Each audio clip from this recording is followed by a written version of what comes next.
Canada's federal leaders have been crisscrossing the country for almost 4 weeks now, pitching voters on their policies and attacking each other. As the election campaign enters its final phase, we thought it would be a good time to review some of their most frequently made claims. It's going to save money for families. It's also going to improve our healthcare system. But what I'm hearing from people, and they're more and more worried, is that Mark Carney wants to stop pharmacare dead in its tracks. He wants to stop it. He doesn't want it to go forward.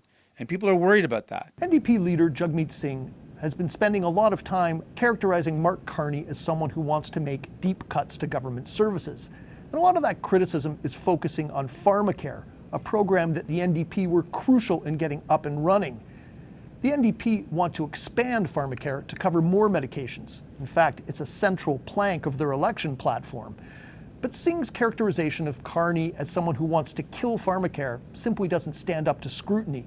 In fact, the Liberal leader has pledged to maintain it and maybe even expand it, although pharmacare is on a list of competing priorities for a future Liberal government.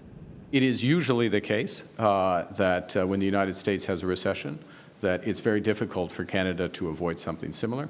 There's been exceptions to that. With the financial crisis, 2008-9, when I was governor, we avoided a recession. Liberal leader Mark Carney is selling himself as a safe pair of hands in turbulent economic times. But this claim about his tenure at the Bank of Canada simply isn't true. The Canadian economy did slide into recession in 2008 and 2009, experiencing 3 quarters of negative economic growth, and Carney himself admitted as much at the time.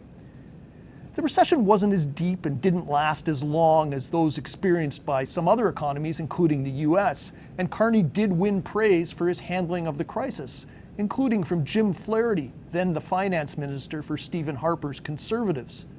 But there was a recession. Our workers have been under assault by the Liberal government C-69, which blocks pipelines, mines, and other key projects. The energy cap, which will stop Alberta and Saskatchewan and Newfoundland from growing their oil and gas sector. Pierre has been firmly focused on attacking the past Liberal government for its energy policies, invoking C-69, which actually has a long and dull name that references various acts and amendments as a kind of bogeyman used to kill projects. For example, earlier this month, Poilievre tweeted out a list of 16 projects he claims were blocked by C-69, but that list simply isn't accurate. Many of the projects he cited were actually canceled before C-69 came into force in June of 2019. Some of the other projects were shelved by the provincial governments or didn't survive changing economic times. But in all of these cases, the projects would have been approved under the rules that were in place when they were submitted for government review. And C-69 and the changes that it has brought into force simply weren't applicable. So there's been no shortage of spin on the campaign trail. And as the finish line now approaches, voters can expect that cycle to pick up speed.